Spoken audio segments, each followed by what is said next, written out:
сиздер менен 1 саат бою түз эфирде сиздерден келген суроолорго жооп берүүгө аракет кылабыз. Урматтуу радио угармандар, биз түз эфирдебиз. Сиздерге эскерте кетелик. Эгерде сиздерди көйгөлткөн кандайдыр бир маселе болсо 0708 104 160 номерларына, WhatsApp номерларына суроо берсеңиздер, биз сиздерге жооп берүүгө аракет кылабыз.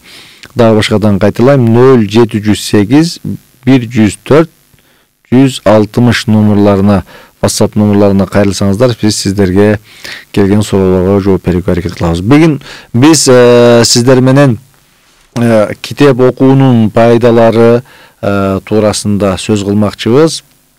Алла Таала Кур'ан Керимдеги эң биринчи аят оку деген аят түшкөн. Бул пайгамбарыбыз саллаллаху алейхи ва саллям окуганды билбейм десе, Жебирейил периште кайра кысып оку дейт. Пайгамбарыбыз окуганды билбейм десе, ушинтип 5 жолу кысып икра бисми роббикеллези халак, жаратуучу Роббиңдин аты менен оку деген аят түшкөн. Кур'ан Керимдеги эң биринчи чакырык, эң биринчи буйрук бул эл журтту, үммөттү китеп окууга үндөгөн. Китеп окуган эл озот экен, китеп окубаган эл чөгөт экен. Ошондуктан Кур'ан Керимдеги эң биринчи чакырык китеп окууга үндөдү. Икра бисми роббикеллези халак.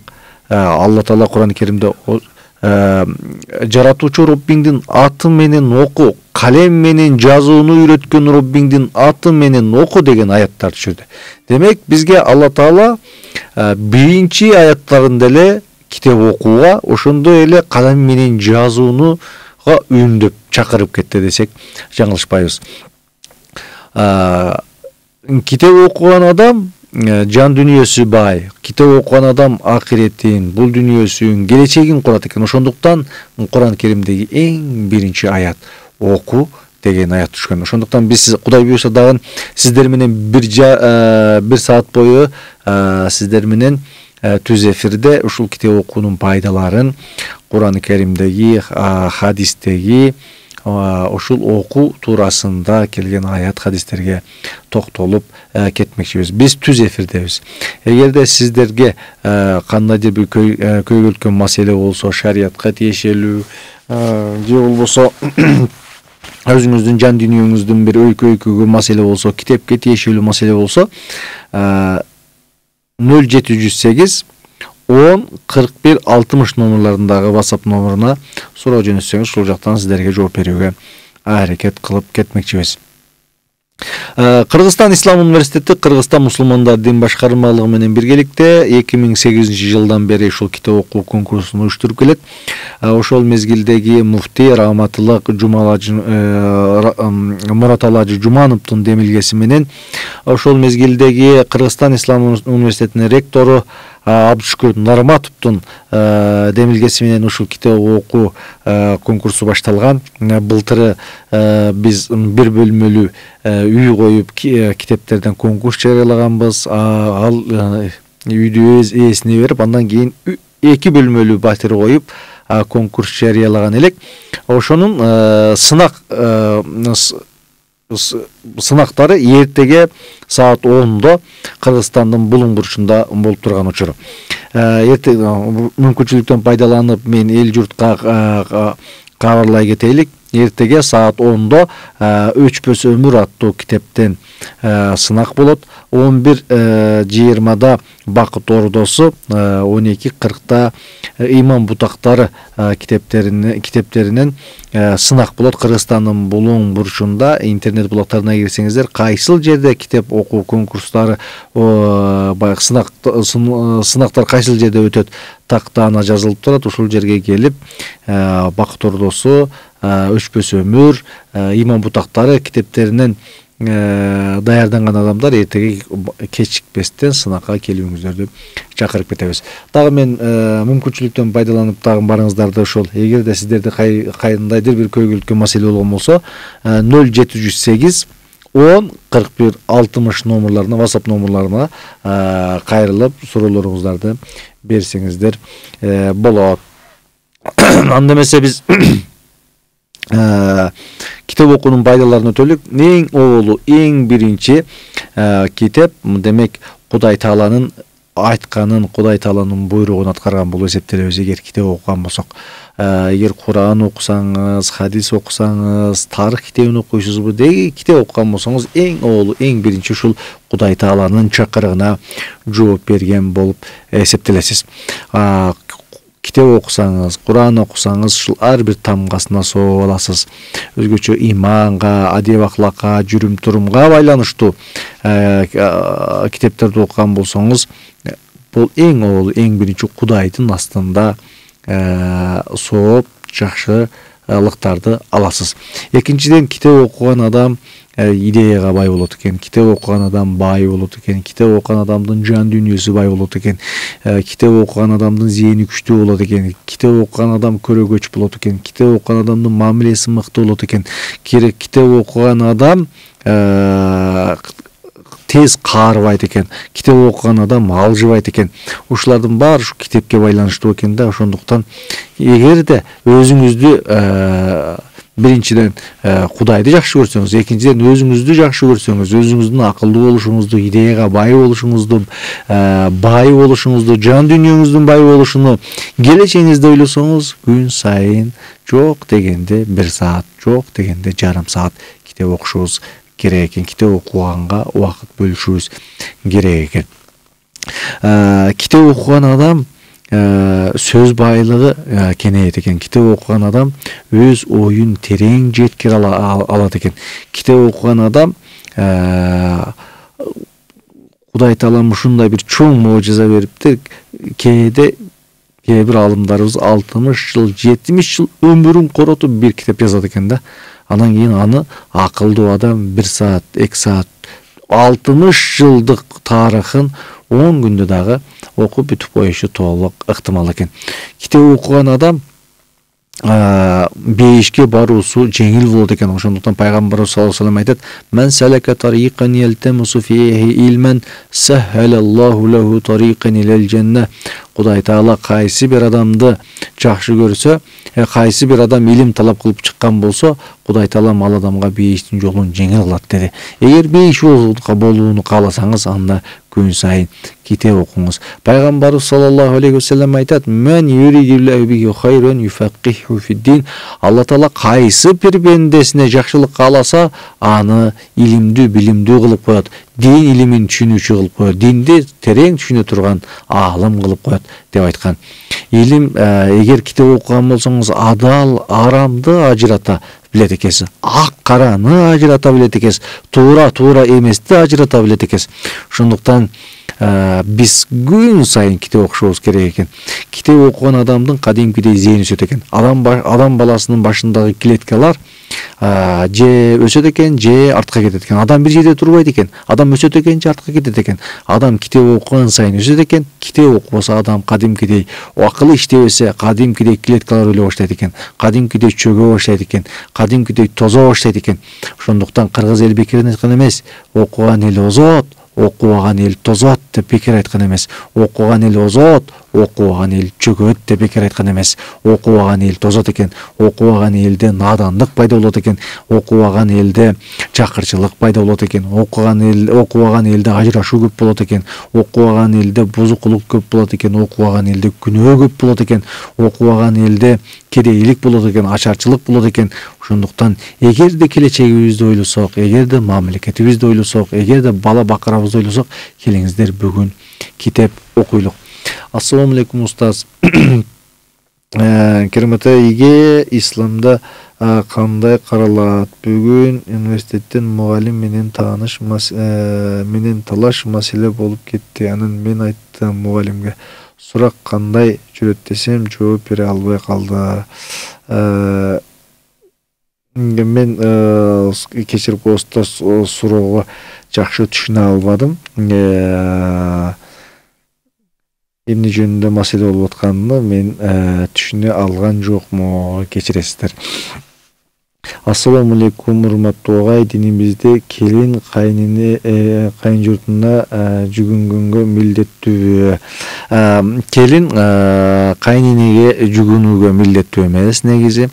Жүгүнүү биздин кыргыздын салтында бул саламдашуу иретинде колдонулат. Эгерде саламдашуу иретинде маселе жок, саламдашуу иретинде башын ийкеп салам берсе, эч кандай бир маселе жок. Анан кийин аны ошол жүгүнүүнү ыйык тутуп, жүгүнүүдөн бир башка нерсени максат кылса, анан кийин ар көргөн сайын көчөдө көрсө, үйдө ар көргөн сайын эле жүгүнө бергени бул дурус эмес. Анан кийин алымдардын арасында бул талаштуу маселе. Кээ бир алымдар жүгүнүүнү башка бир сыпат менен түшүндүрсө, бул баягы сыйынууга алып барат, мундайга алып барат десе, кээ бир алымдар жок, жүгүнүү бул жөн эле саламдашуу, урматтоо деп айтылат.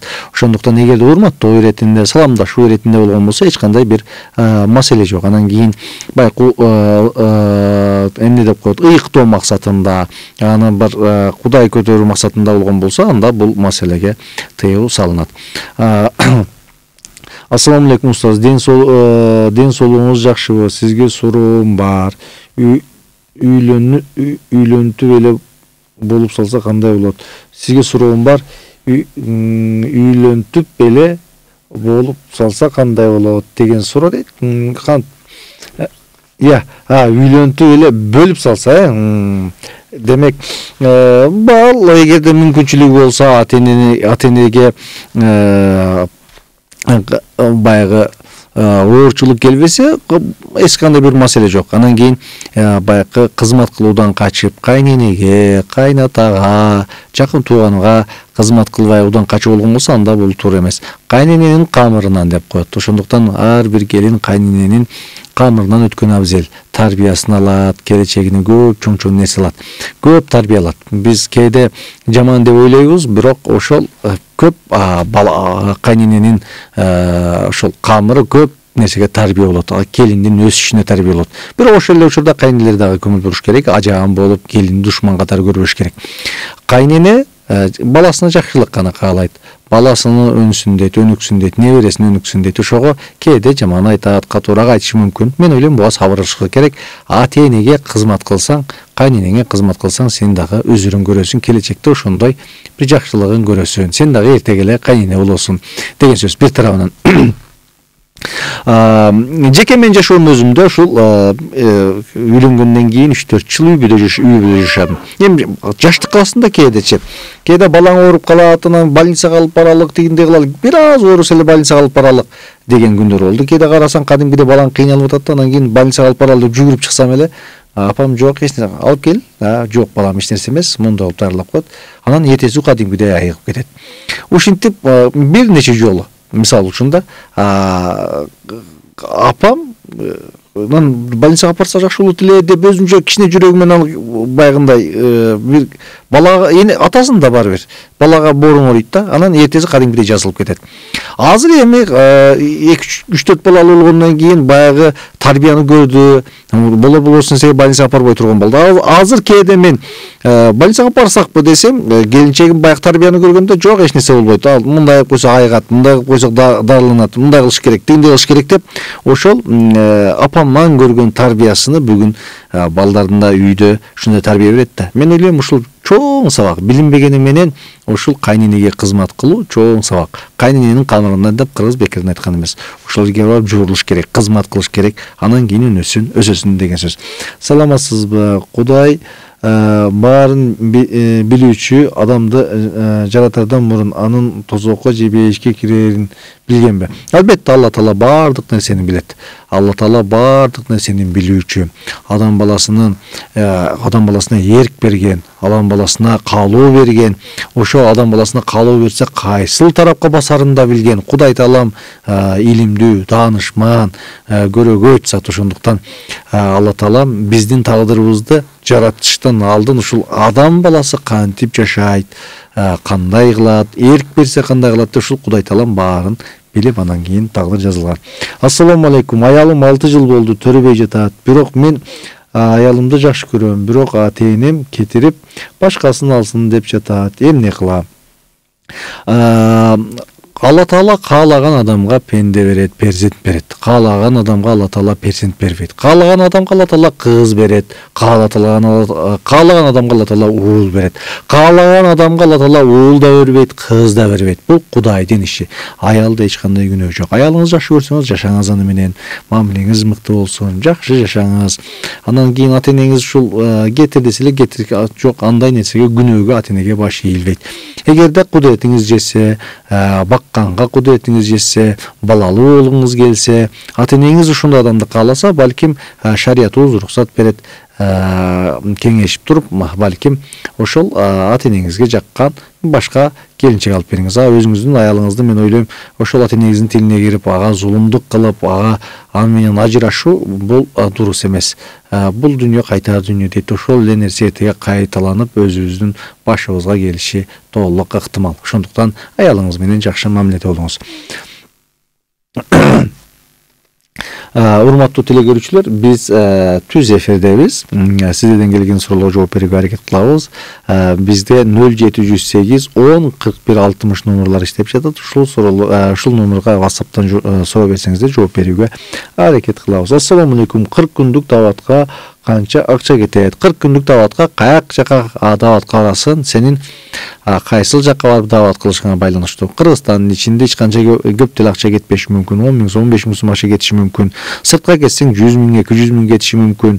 Ошондуктан ал сенин абалыңа, сенин дараметиңе, сенин ниетиңе жараша. Кайсыл мамлекетке барасың? Кыргызстандын ичиндеби, кайсыл облуска барасың, же жашаган облусуңда жүрөсүңбү? Ал сага байланыштуу. Саламатсызбы? Кечиресиз, бирок суроо бергенимдин үчүн оронуп алып, орусча сүйлөп калып, ушак айтпагандарга күнөө барбы? Укканын далили жок, ушак күнөө барбы? Оронолу орусча сүйлөсө эч кандай күнөө жок. Эми тилде эч кандай айып жок да. Оронгондон кийин өзүнүн ыңгайлуу болсо орусча сүйлөйт, өзүнүн ыңгайлуу болсо кыргызча сүйлөйт, өзүнүн ыңгайлуу болсо өзбекче сүйлөйт дегендей. Анан кийин орусча сүйлөсө күнөө болот деген сөздөн алыс болушубуз керек.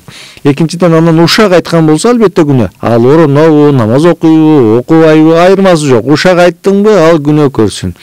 Эгерде ошол ушагың бирөөнүн атынан сүйлөп жатсаң, ушак кылган болосуң, кыйбат кылган болосуң. Эгерде ал адамда ал күнөө жок болсо, анда доомат кылган болосуң. Ошондуктан ал намаз окуйбу, окубайбы, оронобу, оронбойбу, ал баарыбызга бирдей. Ошондуктан жаман иш ал эч кимден намаз окуйт эле, оронот эле деген сөз жок. Баарыбызга бирдей күнөө болот. Ассаламу алейкум. Менин суроом төмөнгөчө. Канткенде балага туура тарбия берсе болот. Балага эң туура тарбия бул үлгү көрсөтүшүбүз керек. Мен менен сиз үлгү көрсөтүшүбүз керек. Мен менен сиз китеп окуп үлгү болушубуз керек. Мен менен сиз намаз окуп үлгү болушубуз керек. Мен менен сиз жакшы сүйлөп, жакшы мамиле кылып үлгү болушубуз керек. Балага эң чоң тарбия ушул күн сайын ата-энесинин көрүп тарбия алганы эң чоң, эң мыкты тарбия. Ассаламу алейкум. Менин суроом төмөнгөчө. Балага кандай тарбия болсо, бул суроого жооп бердик. Балага эң жакшы, эң сонун тарбия ушул үлгү көрсөтүү. Менин келинимдин ыйманы жок, баламды да сүйлөтпөйт, мага каяша айтат, билбейм, эми баламды бозуп бүттү, биз менен катышпай койду. Ушинтип кээде кайненелер келиндерди күнөөлөйт, келиндер кайненелерди күнөөлөйт. Ушундай заманда жашап калган учурубуз. Эгерде сиз айткандай эле келиниңиз жаман болсо, жакшы мамиле кылсаңыз, баягы мен ойлойм, баягы бир колдон эч качан добуш чыкпайт да. Эки кол бириккенден добуш чыгат. Ошондуктан сиздердин тараптан да бир кемчилик кетсе керек, балаңыз тараптан да бир кемчилик кетсе керек. Эгер кандай ажаан болсо дагы, кандай жаман болсо дагы мыкты мамиле кылсаңыз, жакшы мамиле кылсаңыз, зөөкүр дагы кадимкидей өзгөрөт. Ошондуктан мамилени угуш керек, мамилени түзүш керек. Балаларды дагы келинди дагы эч качан басмырлабаш керек, көтөрмөлөш керек, жакшы жагын айтыш керек, макташ керек, таңташ керек. Басмырлай берсең, жаман жагын айта берсең, сиз айткандай кайыш айта баштайт, эртеге кол көтөрө баштайт, жаман сөз чыга баштайт. Ошондуктан жакшы сөз, жылуу сөз жыланды ийинен чыгарат деп Кыргыз бекеринен айткан эмес. Анан ыйманы жок деген сөздөн дагы алыс болушубуз керек. Ыйманы жок деген сөз бул аябай коркунучтуу сөз. Анан бир адепсиз болушу мүмкүн, күнөөкөр болушу мүмкүн. Анан биз кандай болсок, экинчи тарап биз менен ошондой мамиле кылат. Ошондуктан мамилени түздөңүз. Балаңыз менен дагы, үй бүлөңүз менен дагы. Саламатсыздарбы? Күйөөсү өлүп калса, артында бир кыз калса, мурас шарият боюнча кимге калат? Мурас шарият боюнча кызга, эгерде бир кыз калган болсо, мал мүлктүн жарымыны дароо кыз алат. Анан кийин ата-энеси барбы, жокпу, ушул маселелер да каралат. Ата-энеси болсо, ата-энесине бир үлүш берилет. Жакындары болсо, аларга дагы үлүш берилет. Эгерде алар жок болгон болсо, анда эгерде өлгөн маркумдун артында кызы болсо, кызына берилет жарымы, аялы болсо, аялга кайсы бир бөлүгү берилет. Мурас илим өзүнчө бир чоң илим. Атасы болсо, атасына бир бөлүгү берилет. Анан кийин ашкана байлыктын балким башка жакын эркек жок болсо, атасы алышы мүмкүн. Саламатсыздарбы? Деп мурас жөнүндө сабак суроо берилген экен. Мурас илими дагы биздеги шарият боюнча ушундай бөлүнөт. Анан кийин баягы биздин Кыргызстан мыйзамы боюнча балким артында кимге осуят калтырса, балким кызына калтырса калтыра бериши мүмкүн да, шариятта ата-энесине дагы, бир туугандарына дагы, кызына дагы, аялына дагы баарына кандайдыр бир деңгээлде үлүш берилет. Эгер жалгыз болгон болсо, мал мүлктүн жарымын алат. Эгерде кыздар 2 же 2ден көп болсо, анда мал мүлктүн 3ден 2 бөлүгүн алат. Эгерде баласы болгон болсо, анда балдар менен кыздары акчанын көпчүлүгүн ушул бала менен кыз алып калмак. Апам 70 жашта, келини менен жашайт, пенсиясын бербейт, кадимкидей эсептешип жашайт. Ушуга жооп берип коюңуз, сураныч. Өзү дагы угуп отурат. Апам 70 жашта, келини менен жашайт, пенсиясын бербейт. Мен ойлойм, апалардын пенсиясын талашыштын кереги жок. Апалардын пенсиясыны эгерде мүмкүнчүлүгүң болсо, кудуретиң жетсе, апаңдын пенсиясын өзү каалаганда иштетсин. Өзүнүн керектүүсүнө иштетсин. А сен апаңды бак. Мүмкүнчүлүгүң барбы? Бер апаңа. Бак, кийимин алып бер, тамак ашын алып бер. Көйрөк чөнтөгүнө акча салып кой. Пенсиясыны сен эсептебе. Пенсиясын эмне кылып атат? Пенсиясына көз артпагын. Акылың болсо, эсиң болсо, апаңа баккын, кийим менен, тамак аш менен камсыз кылгын, апаң менен эсептешпе, пенсиясы менен эсептешпегин. Эркектер 2 аял алып, анан бага албайт, бат эле ажырашып кетишет. Бул эмнеден? Себеби мен экинчиси болуп тигемин. Аялы ата-энем бар билет. Бирок азыр биринчи аялы ажаан экен. Келип ыйлайт, ажырашайын десем балдарым бар, жашайын десем тили узун, оорукчан дейт. Не кылсам болот? Туура айтасыз, ушундай бир эрксиз, күчсүз эркектер болушу толук ыктымал. Эгерде ошончо Кур'ан Керимде айтат, эгерде кудуретиң жетсе, 2 аял ал. Кудуретиң жетсе, бак алсаң 3-үн ал. Кудуретиң жетсе 4-үн ал. Кудуретиң жетпесе, духуң жетпесе, ден соолугуң жарабаса, анда 1 аял сага жетиштүү деп Кур'ан Керимде бекер айткан эмес. Ошондуктан эгерде духу жетпеген адам, кудурети жетпеген адам, күчсүз адам, алсыз адам, ден соолугу жарабаган адам, камсыз кыла албаган адам 1 аялы менен чектелген абзел. Эми сиз турмушка чыгыпсыз, экинчиси болуп тийипсиз, сабыр кылыңыз. Bir gün keyde jigit жөө жүрөт, кээде жигит төө минеттейт, кээде үйдө ар бир үйдө оош кыйыш болот. Бул күндөр дагы өтөт, балким бактылуу күндөр алдыда, сабыр кылыңыз. Ассаламу алейкум. Күйөөсү талак берип коюп, кайра элдешип жашай берсе болобу? Талак маселеси телевидениеден, радиодон суралбайт. Урматтуу апалар, эжелер, агалар, талак маселеси телевизордон, радиодон, гезит журналдан суралбайт. Аны атайын ушул фатва бөлүмүнө барып, ушул жерден 2 тарап сүйлөшүп такташ керек. Талак берген шариятта рухсат берилген, бирок бул шариаттагы эң жаман көрүлгөн адал иш. Эң жаман көрүлгөн иш. Талак берилсе ушу шайтан сүйүнөт. Талак берген адам шайтандын бир тубаны болот. Ошондуктан балдар жетим калбасын, эч ким жесир калбасын. Үй бүлөдө эч качан үй бүлө бузулбасын, үй бүлөлөрдө бактылуу жашоо болсун деп кетмекчибиз. Анан кийин бекеринен талак ушу эркектин колуна берилген эмес. Күчтүү, эрктүү болуш үчүн Кудай Таалам талакты эркектин колуна берген. Анан аял сыяктуу ойлойт, болор болбосун эче үчүн талак берип, болор болбосун эче үчүн урушуп жүрүү, бул дурус эмес. Ошондуктан акылың болсо, эсиң болсо, эрктүү болсоң, эркек болсоң, талак деген сөз оозуңдан чыкпасын. Шашылбай, жети өлчөп бир кесүү керек. Акылдуу болуш керек. Ассаламу алейкум. Эгер келин ыймансыз болуп, уулду ата-эне менен катыштырбаса, Кудайым журтка канчылык кызмат кылбаса, эненин укугу барбы уулун ажыраштырганга? Эгерде сиз айткандай ыймансыз болсо, ата-эне менен, бир туугандары менен мамилени кылдырганга каршы болгон болсо, анда ата-эненин укугу бар. Анан кээде болор болбосун эсе үчүн, кээде сиздин кээ бир ушул айтканыңызды кылбай, кээде кээ бир күнөө ишти кылбай койгон үчүн, баш ийбей койгон үчүн ушул кадамга барган ата-энелер бар. Мен билем. Келгенде жүгүнбөй койгон деп, ушу жүгүнбөй койгон үчүн кийин эки балалуу болгондон кийин түбүнгө жетем деп жүрүп, эки балалуу болгондон кийин өзүнүн небересине жетим калтырып, тирүү эле жетим калтырган энелерди билем. Алар жөн эле өчөшү, убагында мага жүгүнгөн эмессиң, убагында мен айтканым кылган эмессиң деп ушундай байкы шайтан мүнөз болуп алып, анан келиндин түбүнө өзүнүн небересинин келечегин ойлобой, баласынын келечегин ойлобой ажыраштырган ата энелер дагы жок эмес. Ошондуктан эгер болор болбосун нерсе үчүн мындай чоң көбүртпөй, мүмкүн болушунча негизи үй бүлөнү сактап калганга аракет кылышыбыз керек. Мүмкүн болушунча үй бүлөнү 99% жашаганга мүмкүн эмес, 1% жашаганга мүмкүнбү? Демек, ошол 1%ды колдон чыгарбаганга аракет көрүшүбүз керек болот. Ажырашуу деген бул оңой олтон иш эмес. Ажырашуу деген сөз бул бир мамлекеттин жок болуп башталышы деген сөз. Бир мамлекеттин курап башташы деген сөз. Ошондуктан ажырашуу деген сөздү оозго албаш керек. Талак деген сөздү албаш керек.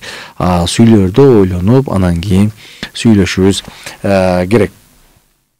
Урматтуу теле көрүүчүлөр, биз түз эфирдебиз. Сиздерден келген WhatsApp аркылуу келген суроолор болсо жооп беребиз. Бүгүн биз китеп окуунун пайдаларына токтолуп кетип атабыз. 0708 10 41 60 номерлары иштеп жатат. Эгерде сиздерде кандай бир түйшүлткөн суроо болсо, ушул жакка суроо берсеңиздер болот. Ассаламу алейкум. Үйлөнүүгө даярданыш үчүн кайсы китептерди окуш керек? Рахмат. Үйлөнүүгө даярданыш үчүн Атайын Бакыт Ордосу деген китеп бар. Үй бүлөлөргө тиешелүү. Ушул китепти окуш керек. Бакыт Ордосу деген китеп бар. Мен осуят кылат элем. Үйлөнө элек жигиттер ушул Бакыт Ордосу деген китепти окуп бүт, анан үйлөн.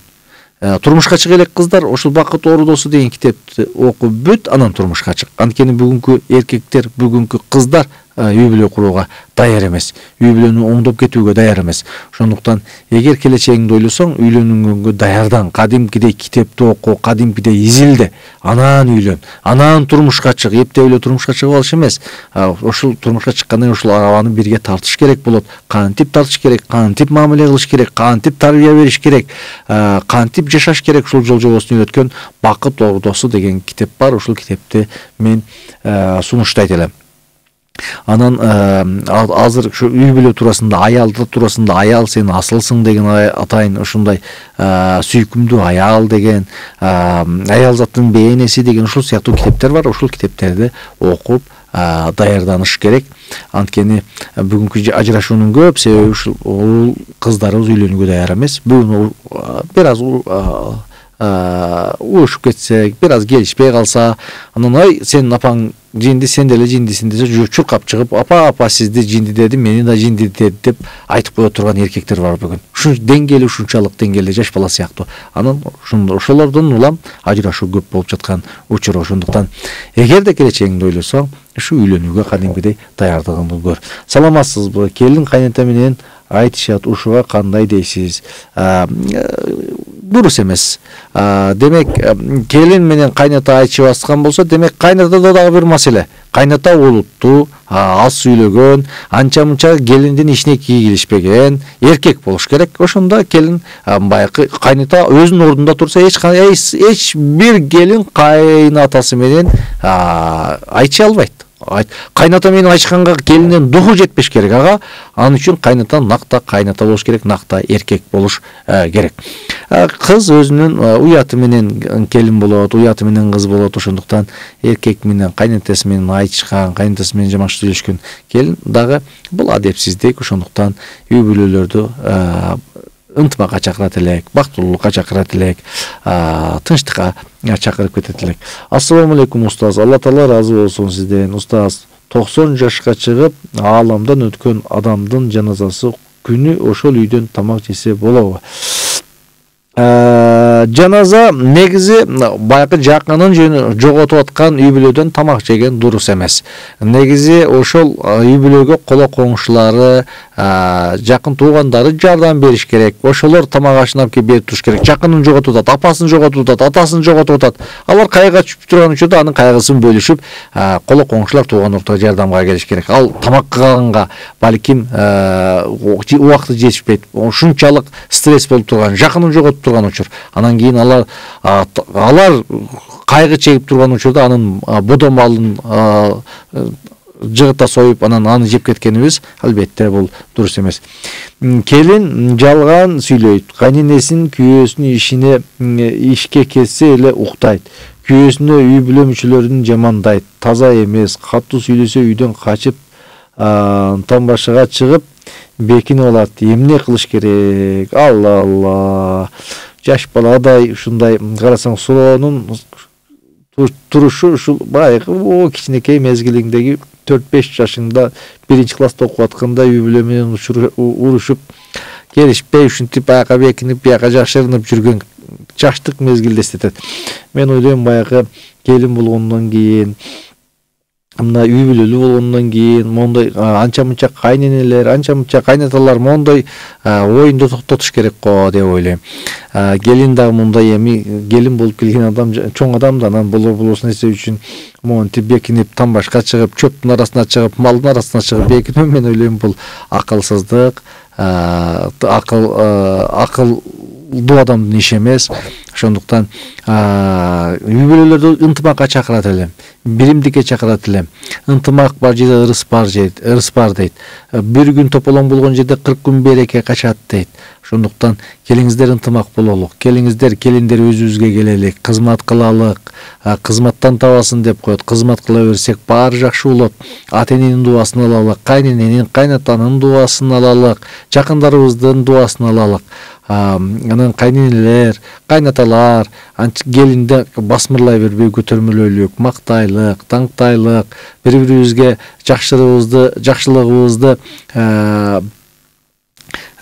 көбөйтүп айталык, жамандыгыбызды жашыралык, жакшылыгыбызды ашыралык. Ушинтсек анан кийин оңолобуз, ушинтсек өсөбүз. Басмырласак баарыбыз чөгөбүз. Келиңиздер бири-бирибизди көтөрмөлөп жашайлык. Келиңиздер бири-бирибиздин жакшы жагыбызды айтып жашайлык. Келиңиздер бири-бирибизди мактап, таңтап жашайлык демекчимин. Саламатсызбы?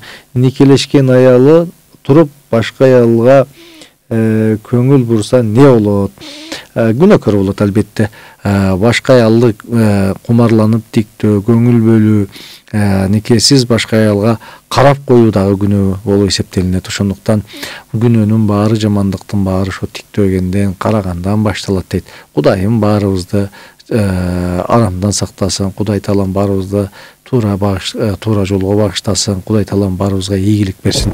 Урматтуу телегөрүүчүлөр, бизге берилген убакыт ушинтип соңуна чыгып баратат. Биз сиздер менен ушундай жарым саат бою түз эфирде болдук. Бүгүн биз китеп окуу боюнча сүйлөштүк. Китеп окуунун пайдалары жөнүндө кыска нуска токтолуп кеттик.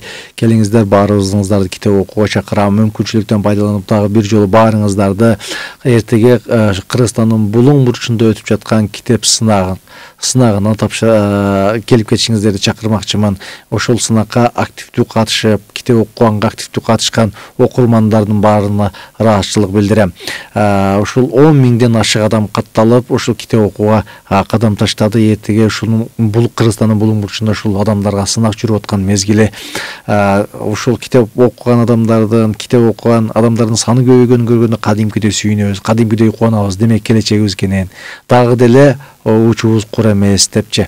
Ошондуктан келиңиздер, баарыбызды китеп окуйлук, китеп окусак өсөбүз, китеп окусак өнүгөбүз, китеп окусак бай болобуз, китеп окусак ден соолугубуз мыкты болот, китеп окусак тарыхка бай болобуз, рухубуз бай болот, жашообуз байлыкка толот. Ошондуктан дагы баарыңыздарды мүмкүнчүлүктөн пайдаланып барыңыздарды китеп окууга чакырып кетем. Анда эмесе акыркы суроого жооп берип коелук. Негизи дин боюнча аял затын тапкан акчасы өзү каалагандай колдонуп да чынбы?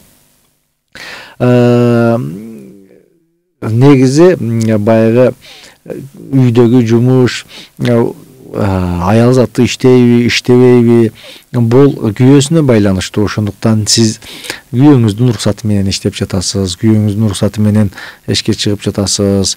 Ошондуктан баягы тапкан акча меники, каалагандай иштетем деген сөз бул адепсиздик, акылсыздык. Тапкан акча мен дей берген адам эч качан өнүкпөйт. Биз деген адам өнүгөт. Ошондуктан мен дебей, келиңиздер биз деп жашайлык, ынтымак бололук. Мош тапкан акчам сенин берекең менен, сенин уруксатың менен, сен уруксат берген үчүн ушундай ийгиликке жетип атабыз деп койсоңуз, үйдө ынтымак болот, сүйүү болот, махаббат болот, тынчтык болот, береке болот. Баарыңыздарды ынтымакка чакырам, баарыңыздарды үй бүлөлүк бакытка чакырам, баарыңыздарды китеп окууга чакырам, баарыңыздарды ынтымакка чакырам. Бар бололук, бактылуу бололук, бай бололук деп кетмекчимин. Анда эмесе ушуну менен бүгүнкү бизге берилген убакыт аягына чыгып баратат. Кудай буйрса, жума сайын ушул Насихат радиосунан түз эфирде сиздерден келген суроолорго жооп берип турабыз. Кудай Таалам баарыбызга, кыргыз элине тынчтык берген болсун, беримдик берген болсун, үй бүлөлөргө бакыт берген болсун. Бар бололук, бактылуу бололук, бай бололук. Ассаламу алейкум ва рахматуллахи ва баракатух.